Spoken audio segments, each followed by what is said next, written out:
Welcome to Talking Policy, the official podcast of the University of California Institute on Global Conflict and Cooperation. I'm your host, Lindsay Morgan, Associate Director at IGCC. On February 24th, 2022, the Russian army invaded Ukraine in what would become the largest attack on a European country since World War II. Over the past 2 years, tens of thousands of civilians have died, and millions of refugees have fled Ukraine. In addition to the human tragedy, the conflict has tested the resolve of the US and European nations to defend their allies over the long haul.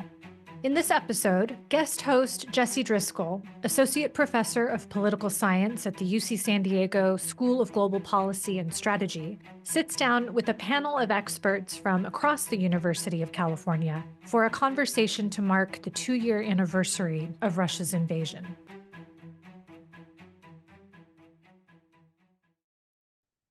Thanks for tuning in to this special episode of Talking Policy. I'm your guest host, Jesse Driscoll. Today, I'm joined by a roundtable of experts for a conversation to mark the 2-year anniversary of Russia's full-scale invasion of Ukraine. Branislav Slantchev is my colleague at the University of California, San Diego, professor of political science. Jess Peake is the assistant director of the Promise Institute for Human Rights and the director of International Comparative Law program at UCLA School of Law. And Paul Denari is a professor of political science and public policy at the University of California, Riverside. Also the author of Ukraine and Russia, From Civilized Divorce to Uncivil War. Together, we'll discuss the current status of this ongoing war, and how we got here, and what factors might impact the future of this terrible conflict. Branislav, Jess, Paul, thanks for being here. We're coming up on the 2-year anniversary of Russia's full-scale invasion. So to begin our conversation, I want to ask each of you, where are we today, and how did we get here? Paul, would you start us off? We're somewhere in the middle of what is already a very long war, and it might get a lot longer. I say that because while the war seems stalemated now, the stalemate could drag on for a long time.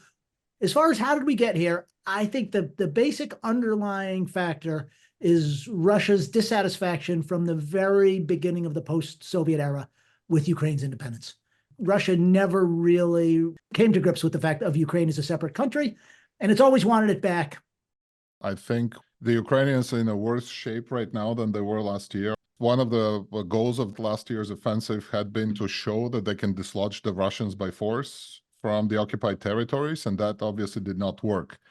And the worry right now is that they will not have the resources for another such burst anytime soon again. And so they will have to defend basically for a long time, which is frankly to the advantage of the Russians. So now the question is whether the Russians can expand their gains. They're nowhere near accepting the idea that they will have to leave Ukraine. They still insist on, at minimum, the annexed territories, even as precondition to talks. And so I think peace is very, very far off. Add now to this the political troubles in the EU and the US with the arms supplies, and now add the internal conflicts in Ukraine that are bubbling to the surface between the general staff and the presidency. And we are in for a very rough ride this year, I think. I think to add on to both of those, how did we get here is really because Putin has no respect for the rule of law. He's a dictator. He threw himself into this situation thinking it would be an easy victory. And I think he's been surprised at the incredible resistance that he's faced from both the Ukrainians and much of the international community. The whole invasion is a fundamental violation of Article 2.4 of the UN Charter, and that we've just seen violation after violation after violation of international law since the very beginning of this conflict. And so I think, both the historical component of Putin never really being okay with Ukrainian independence, coupled with this fundamental disrespect for the international legal order, is two contributing factors to have led us to where we are today.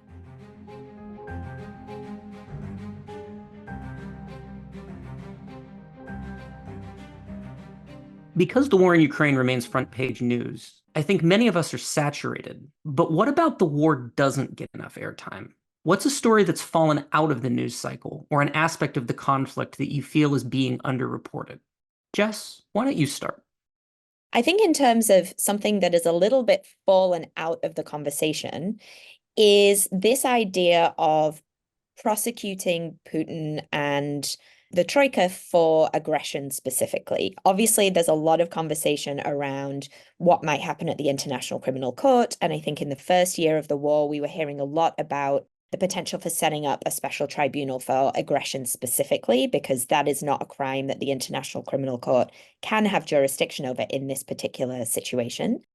And I think that, there was so much talk about that establishment of a special tribunal a year ago, and I think that conversation has really died down. I wrote something actually for your center on this for the blog series you put together last year about why I thought such a tribunal was a bad idea.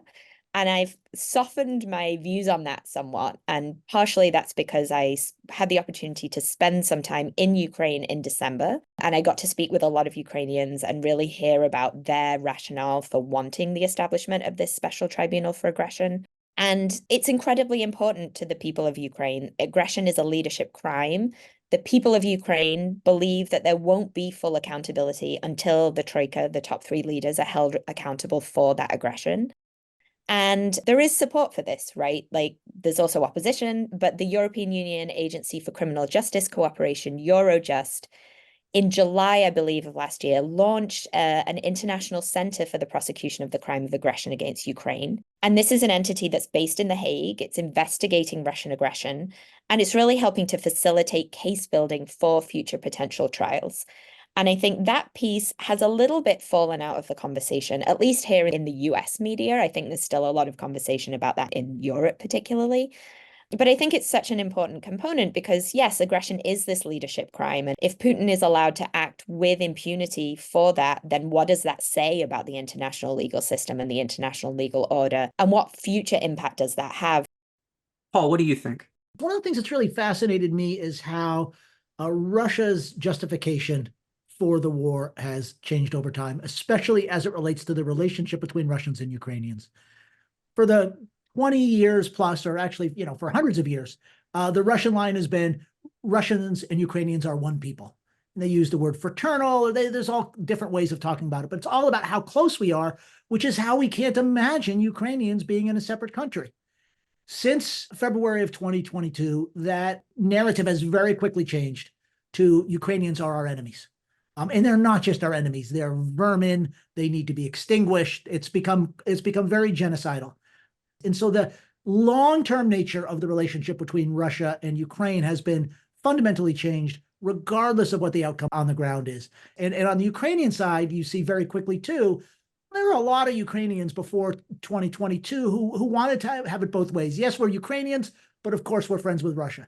That's not really a very tenable position anymore. And so what's happened is Russia has created a long-term enemy in Ukraine, which I also think will have very important consequences for what Russia then does in territory it conquers, if it conquers more territory going forward. I think one thing that hasn't actually been in the conversation as nearly as much as it should be, and that pertains precisely to the issues raised right now by both Paul and Jess, is the meaning of leaving what could be several million. Last time I think I looked at it, it's about 6 million Ukrainians would be under Russian rule if the Russians, keep the territories they've conquered. And the question is, what will happen to these people? Everybody who wants to discuss peace terms need to be talking about this, and they never do. Real people, millions of them, that any peace settlement that leaves, or even a ceasefire that leaves territory in Russian hands for a long time would require some sort of solution. Population exchange, I don't know, but some sort of solution. And it might be a factor that is going to prevent settling this conflict for a very long time. Yeah, I concur, Branislav. I think that's something that doesn't get talked about very much. I also wonder, in some future scenario, only dimly visible, where Ukraine actually retakes a lot of territory, its 1991 borders, whether the population transfer question is going to come up again. I mean, it's very politically taboo to talk about that because it's very tempting to presuppose that everyone living on Ukrainian territory buys the Western narrative of this. But we have some circumstantial evidence that the populations on the territory would be divided at a minimum, especially in Crimea. So that's just, it's difficult to talk about that because you worry about doing Russian propaganda, dirty work for Putin's regime. But I think these are questions that are hard to think about. But the Russians are already doing it. I mean, they are already transferring people from Russia to these territories to change the population balance and everything. Absolutely. Yes. 100%. And it's well documented, in Yeah. addition to the kidnapping of children and other Yes. things that Yeah. have been picked up on in Western media.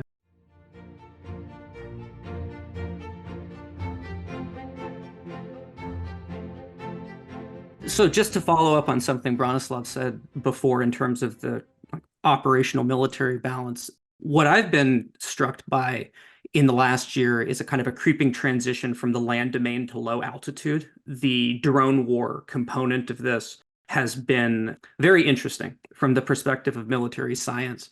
And I think that the war is quite likely, as it becomes more of a drone war, to be more difficult to keep on the territory of Ukraine. And we've all gotten kind of used to the idea of this war being contained to Ukraine. That's been a central Western policy goal from the beginning. And I can begin to see a gray zone slippage, strikes on oil factories and stuff like that. So I think that's a change that we don't think about much. Just to say on the point of drones, I understand what everybody's saying about there is a need for potentially more active Ukrainian resistance within Russia. And I think drone warfare would have a tremendous role to play in that. I'm just thinking about some of the psychological impacts of drone warfare that the Ukrainian people are suffering right now as a result of the, fairly relentless bombardment of drones in different regions at different times. Like I mentioned, I went to Lviv in December, and before we went, we had a security briefing and we had to download this app that would give us like a warning of incoming drone alerts. Everybody in Ukraine has this on their phone, and it went off several times while we were there. We were not at any risk, etc. But this is what people are living through, right? And so I think that the psychological impact of that is really something that doesn't get enough conversation around it. Drone warfare can be very strategic and can be a really good way to do some precise targeting, but that isn't the way it's being used. It's being used as a weapon of terror almost to terrorize the civilian population. And I think that there is a fear that if Ukraine started using similar things, it could hit civilian targets and it could cede some of the moral authority that it currently holds in this war. And I think that is also a really important thing for the Ukrainians to think about in their strategy. I think that's all right. It's extremely difficult to make the case to Ukrainians that they should not engage in parallel behaviors after 2 years of what you just described, however. I mean, it's extremely difficult to make that case in the Ukrainian political space, whatever the larger geopolitical logic is. And at the other end of the spectrum, I mean, you have very high quality military analysts like Dara Masako and Mike Kaufman at this point just take for granted that long range precision strike and long range artillery on the Russian side is what must be degraded if you're going to go after the weak point in the Russian military machine. They're not going to run out of people. They're not going to run out of artillery. What can they run out of actually? And that is going to require deep strikes. I mean, not deep strikes, Moscow, St. Petersburg, but the logistical lines are on the Russian side of the border. And that's not something that you can wish cast away. That's going to be the case however long this war goes on. That's just the map. So with that as a transition, what do we see as the main barriers to settlement? And assuming there is no settlement, because we all have a long list of barriers to settlement, how long realistically can this go on? Okay, so barriers to settlement, I'll maybe point to 3 overlapping ones. One is Russia has not achieved any of its objectives. Or maybe it's built a land bridge to Crimea. But in terms of taking Ukraine out as an independent state or controlling Ukraine, it's actually further away from its goals than when it started, because Ukraine is now absolutely against it and for the West. Russia can hope that Western support for Ukraine will fade and that Russia can rebuild over the next year. And if not in 2024, in 2025, they can really get after it and take the rest of the country. But then the third thing that I point to is the commitment problem, which is that, not to get too academic, but any peace agreement requires all the sides to make promises of things they won't do in the future, right? Russia won't rearm and attack. Ukraine won't rearm and attack.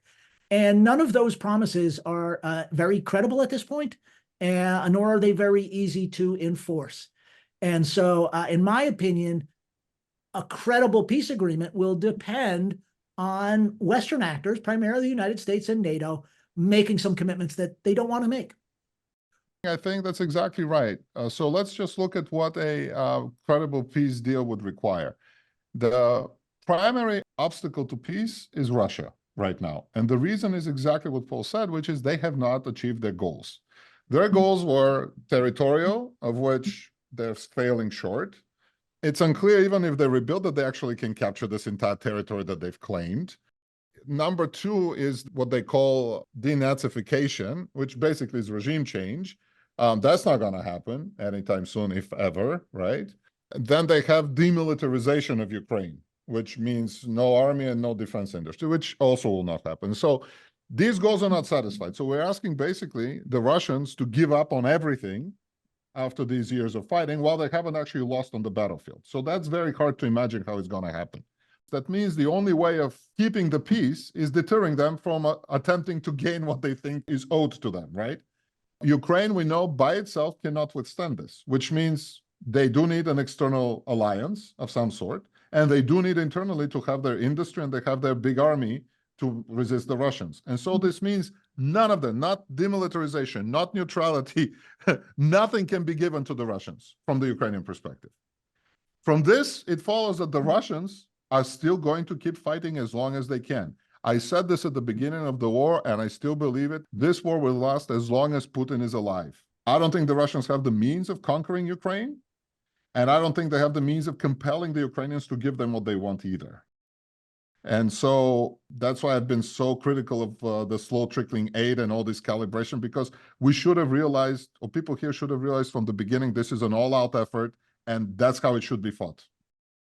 I think I agree with Branislav. I think this definitely could go on indefinitely. And I think Putin really has no incentive to end this in his lifetime because of all of the reasons that Paul and Branislav have just outlined. But I also think that there is certainly waning enthusiasm from the Russian people, right? This is not the quick victory that they were promised. And I think what we're going to see more and more is difficulty with Putin recruiting enough people to fight this war. So it's been reported that I think in 2024, so this year, they want to recruit 400,000 people, which is, I think, similar to the numbers of last year. They're obviously desperate to avoid conscription of soldiers, but the pool of available recruits for that contract work is drying up. Originally, at the beginning, they sought to recruit by providing higher salaries. I think there was something like 3 times the amount of a regular salary being offered to those who went as a contract soldier. But then there are numerous reports of soldiers not getting paid, their families not receiving death benefits, them not receiving disability allowances and payments for those that are injured during the conflict. And so pretty soon they're going to run into a real people problem, right? Like people are just not going to be willing to do this. And so then it will have to shift towards more of a conscription-based model. And I think at that point, the resistance will grow within Russia, and it will take some time, I think. But that is one of the big variables, I think, to the longevity of this conflict is really kind of the people question from the Russian side.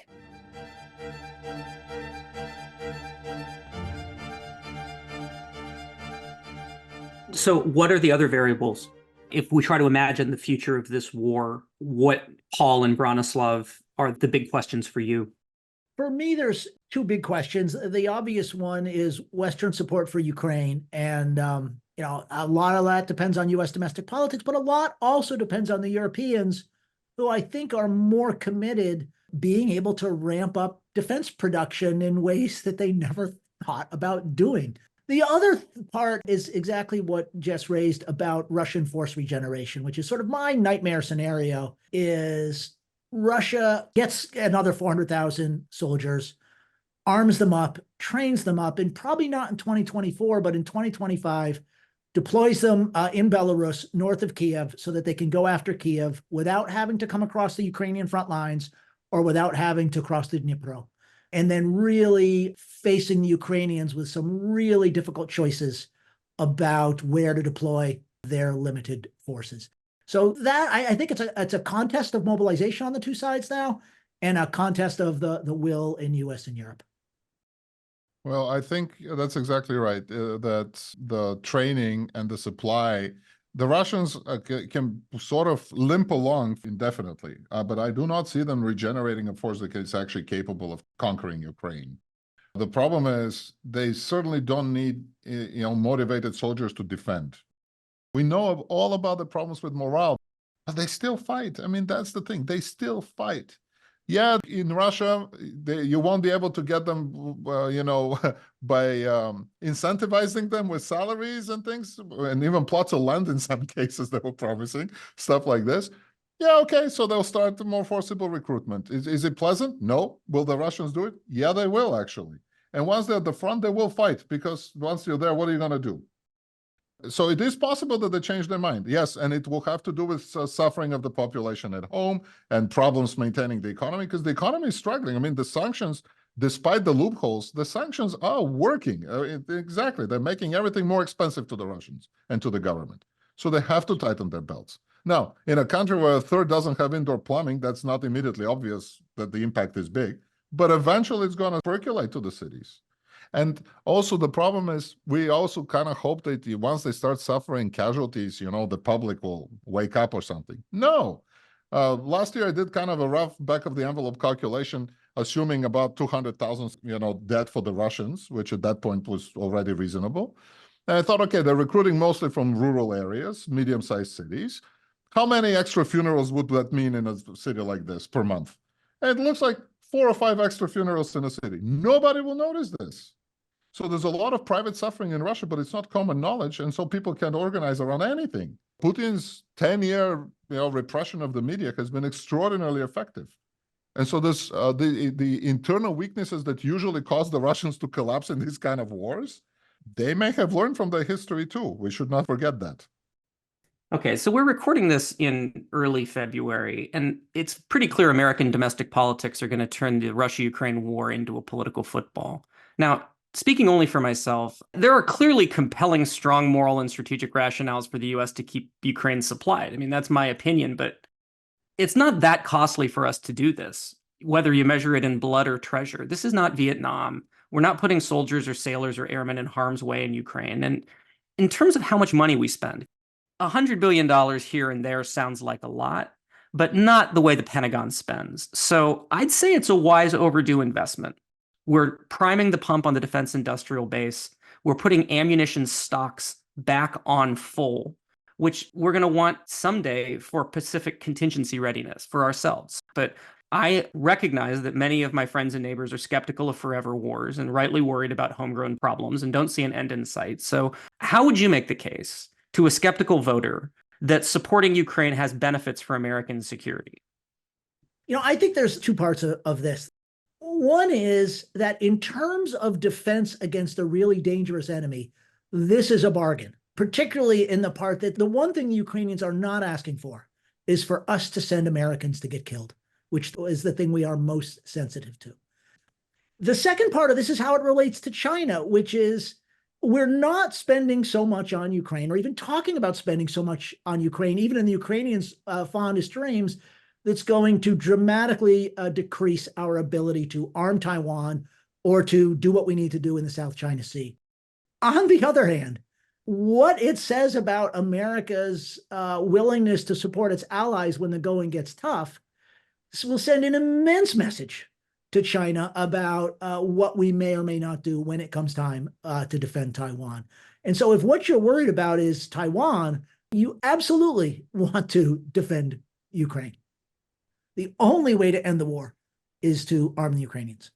And the only way to convince various other bad actors around the world that these kind of adventures are a bad idea is for this to work out badly for Russia. Yeah, I also agree with the arguments, but I think part of the comeback on that is like, well, why do we need NATO in the first place, right? Like part of Trump's whole shtick was we should withdraw. We're not getting bang for our buck from being in this alliance. And so I think that's another thing that we really have to push back on is why this alliance is so valuable. It's actually never been tested. We don't have an Article 5 example to point to. And so I think it's quite difficult to show that to people who are already very skeptical of this alliance to begin with. Okay, so let's just do this among ourselves here. Why is NATO so valuable? there's something about the United States being an offshore balancer and actually needing to have friendly ports where we can unload our stuff and land our airplanes. There's something about having NATO interoperable weapons so that 155 ammo produced in France can fit a howitzer that can be launched at Russia, whether it's France or Germany or the United States actually building it. There's something about values and legitimacy as a force multiplier. What are the other arguments for NATO as a thing? Yeah, look, the United States has an isolationist streak that's our last 70 years or so of internationalism are more of an anomaly than isolationism overall. And so I think actually that's the world you have to imagine, which is if you think that the United States will continue to be the country we want it to be as an island of free market democracy in a world controlled by people like Putin, Xi Jinping, and various others we can point to, then that's great. We could do that. But that is the logical consequence of the United States not caring about the rest of the world.